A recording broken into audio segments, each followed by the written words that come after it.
All right, people are coming in. So I'm going to go ahead and get started with our next guest, Sara Hubbs. But we're going to do something where you're just going to look at our paper, and you're just going to hear our voices, and you won't be able to see us. But here's Sara. Hi, Sara.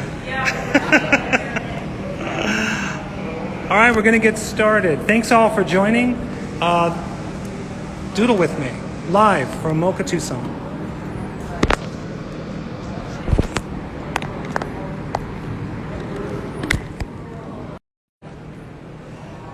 All right, I am happy to be joined by Sara Hubbs. I'm hoping folks are able to just continue to do what you've been doing and ignoring us or not ignoring us or whatever you like to do.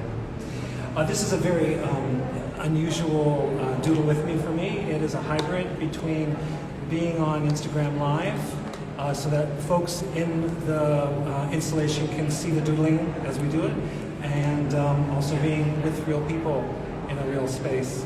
And it might be the future, or maybe Instagram is out. We'll see. So I'd like to start off with a question, and those who are on Instagram Live can just answer in the chat, and you all can talk with each other as we talk with each other here. So first of all, Sara Hubbs is a Tucson artist. She is an installation artist using sculpture and especially glassworks recently, does drawing as well. And we know each other. You want to say what? For 15 years. For 15 years. So Ryan was my professor in DC. But you know, you're not going to get graded, so don't worry about it. We've known each other long enough to not worry about that. Okay, here's the question I have. If you guys have any responses, just yell them out, and I'll repeat them back so everyone can hear. When was a time when you joined forces with others to do something that was bigger than yourself? So when was a time that you had joined a group so you could do something bigger than what you could do by yourself? So let's take some time to think about that. Something that was bigger than yourself that could only happen because you joined a group. Don't be shy.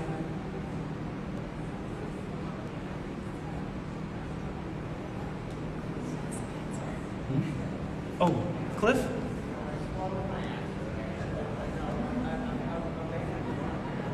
A little louder. A rock band, okay. So, joining a rock band, something you can do that's bigger than yourself. Other things. It's not that heavy of a question, really. I say it heavy. Okay, I'll say it light. I don't know how to say it light. It's just not a... I watched way too much Dick Cavett. That's just for the oldies. Anybody else? Something that you've gone beyond yourself because you've joined a group. Something you needed to join a group to do. Every capital campaign. Every Capital campaign. Every capital campaign. Okay, so that would be raising money. Yeah. Okay. That's right. Unless it's just your money, then you're not having to do anything. All right. Anybody else? Okay. Chime in whenever you like. We're going to get started. Hi, Sara. Hi.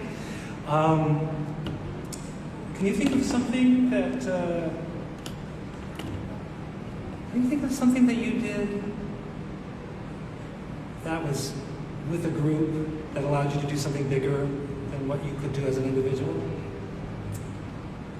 I'm going to stick with the theme of We don't have to. being an artist and knowing you. Yeah. Oh, okay. Just... And a project that we did together with some other people in Tucson, some other artists and art lovers, when we did a studio visit. And we did food and art events in people's homes and different places. And kind of going back to your discussion with Mark, you know, you just moved here, I just moved here. I was out of the art game for a long time, and then trying to figure out, like, what do you do when you move to a new town? Like, what do you know? What do you want to be about? what art world do you want to be a part of? So we just started inviting people, Right. making food, and you know, And the stuff like food, that. you know, because if they, people are hungry, so they're gonna come. They'll come. Just one.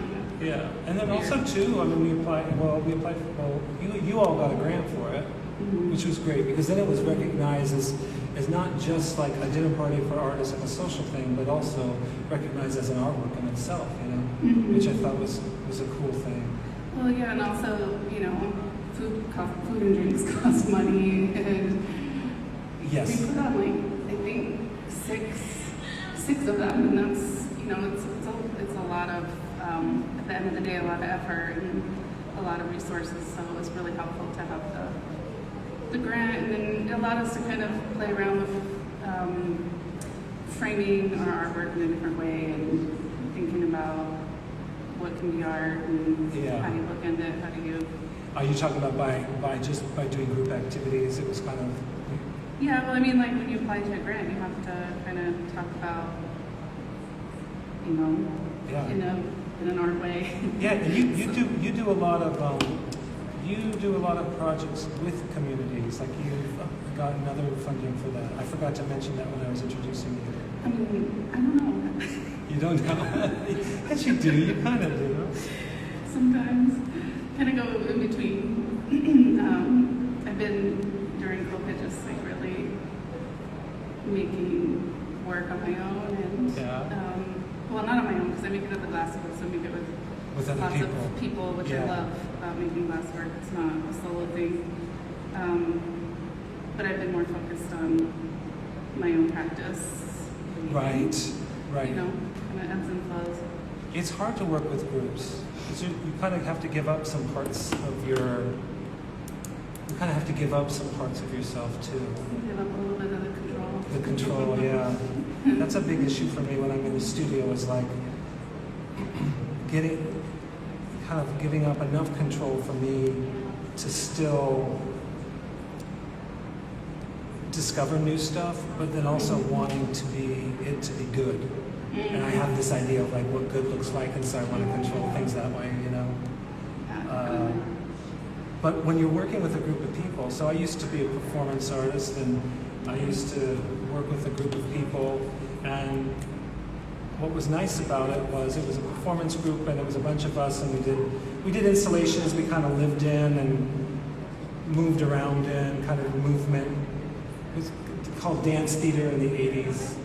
What do you mean you lived in it? Like, Well, we would create these environments, and we would kind of create characters that would live in these environments, and then people would come in, and so it was like a performance that had a structure, and we all had a working relationship with each other, so we could kind of work off of each other. But there was often a lot of frustration too within the group, because people wanted to.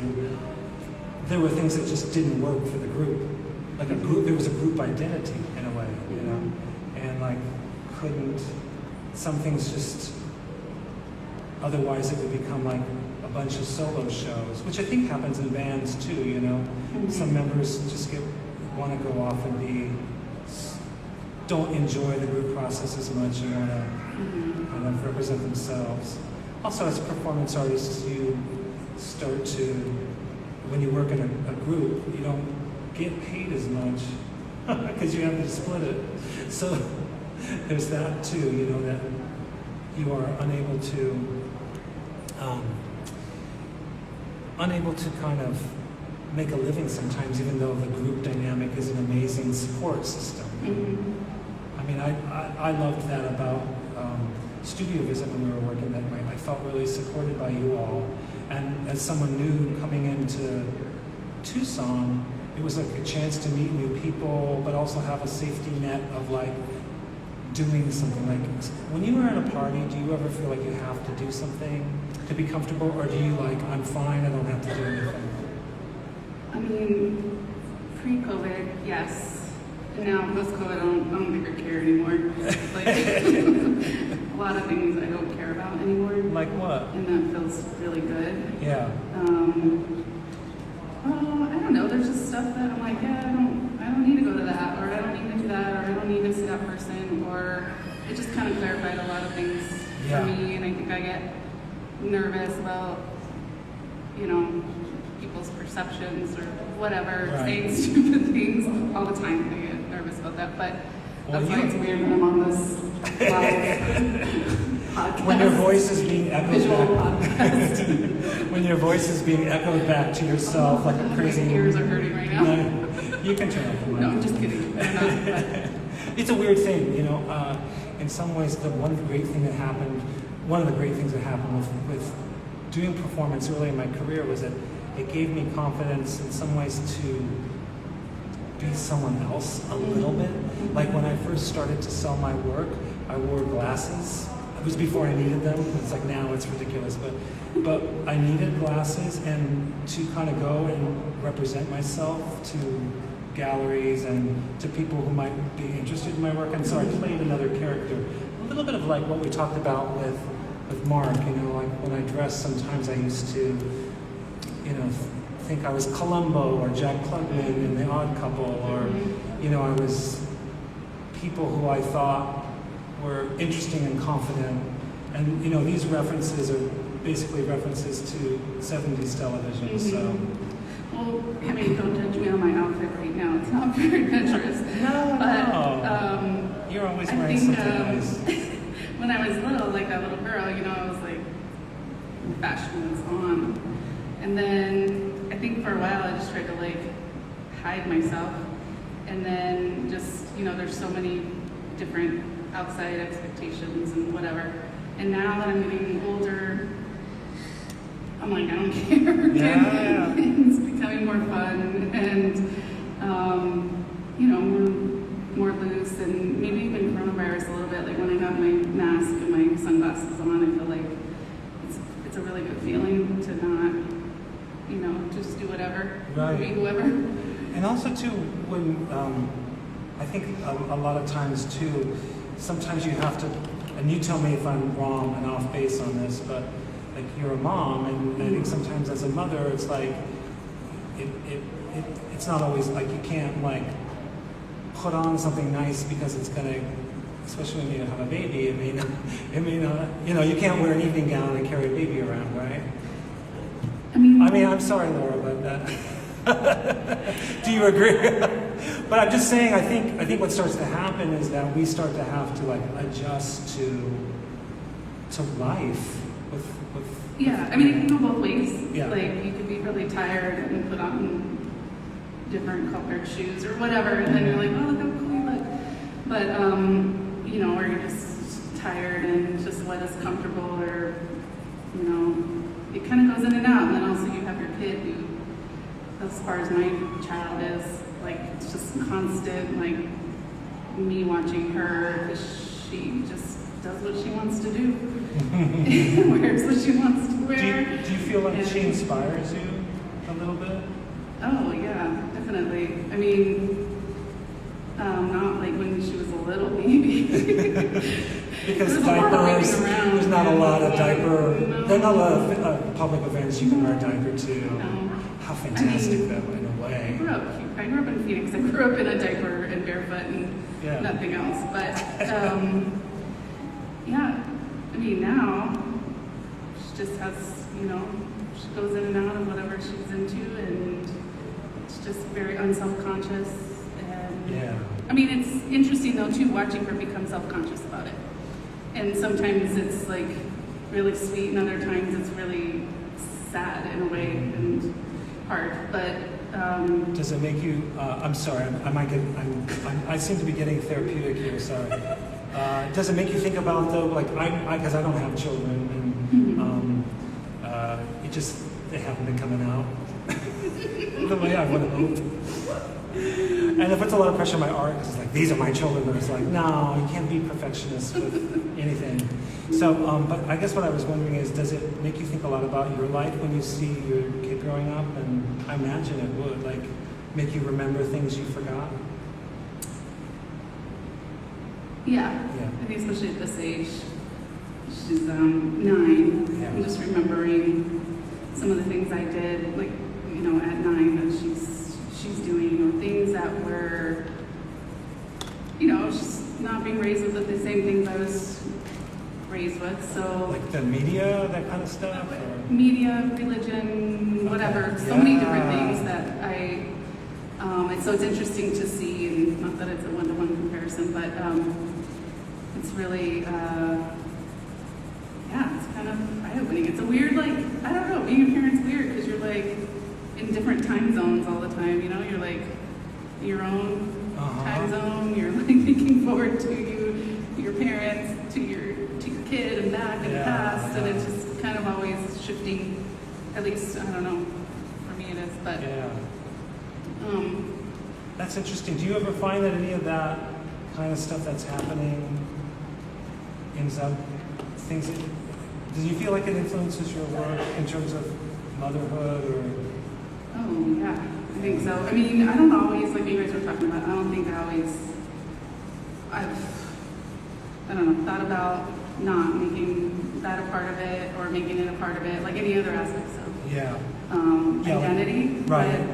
I think, especially during COVID, I was like, I don't have a choice right now to make it a part of it or not. It has to be a part of it. Right. And yeah, I mean, I think I'm using your markers. Is that No, I'm using your markers too. Okay. I need a I like highlighter. these. I think it's just a part of,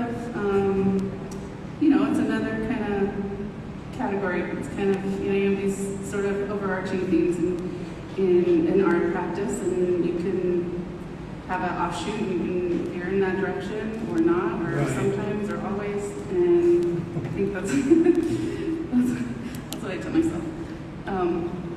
What do you, in terms of like, so you're part of many communities, if we think about community, like you're part of a community of people who have children, you're part of an art community,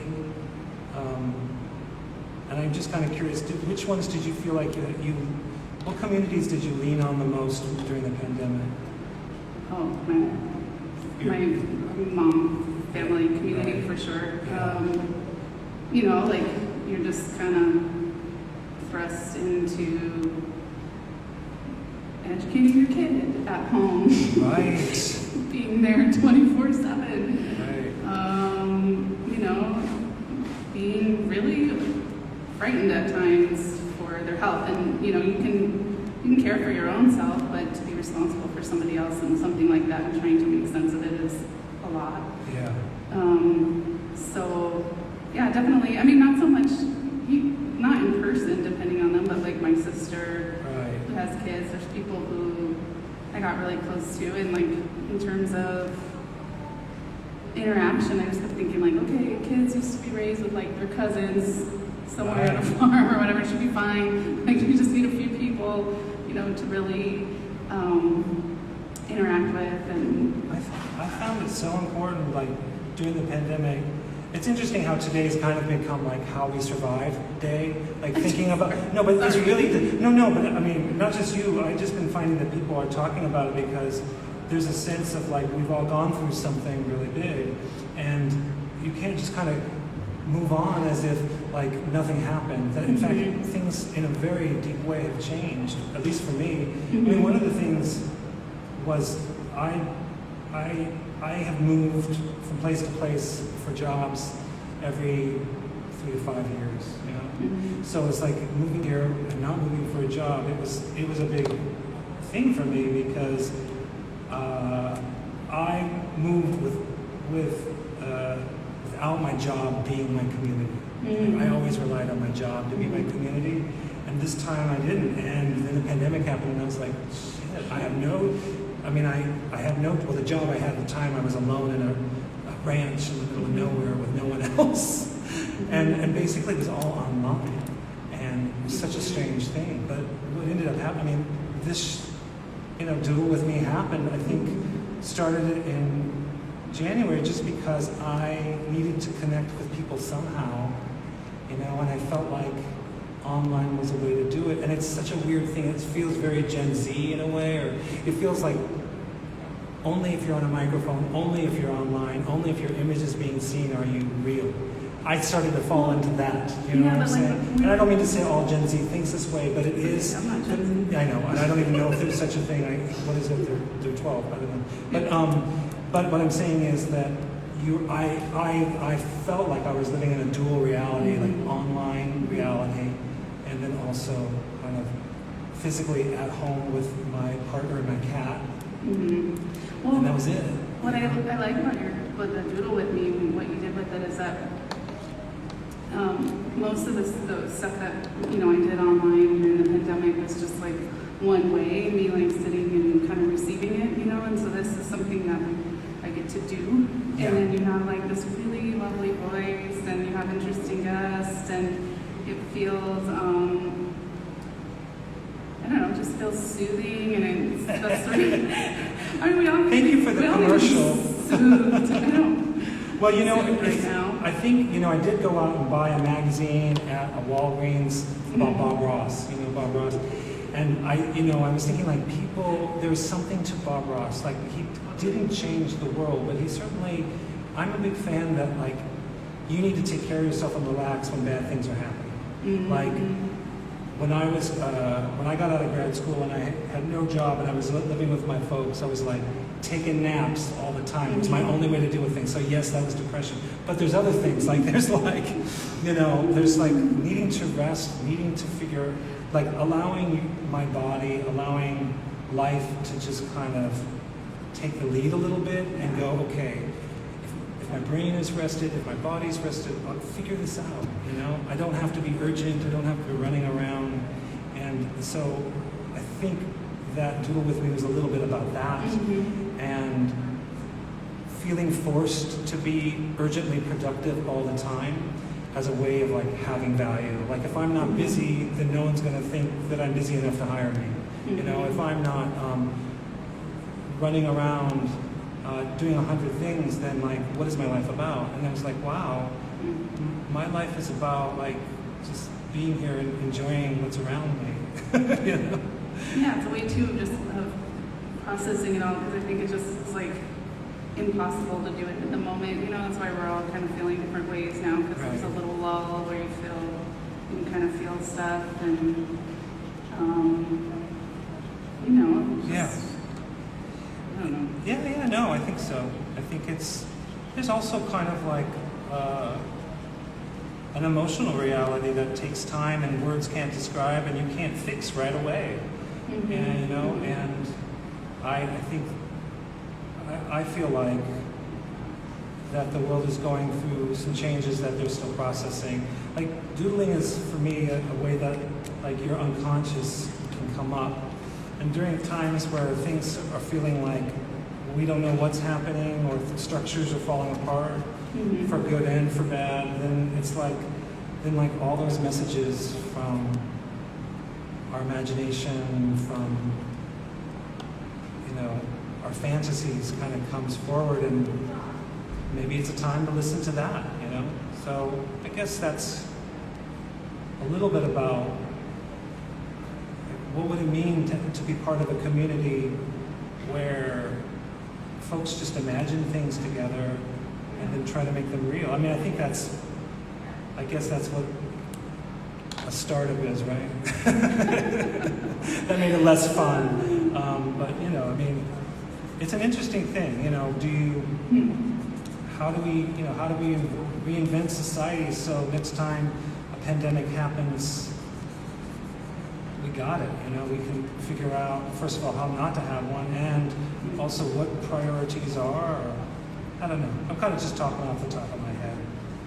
But, Yeah, but I think that the relaxation bit is part of that, because that's when you allow the creativity to kind of come in and happen, and that's what's been really nice about the pandemic. Is just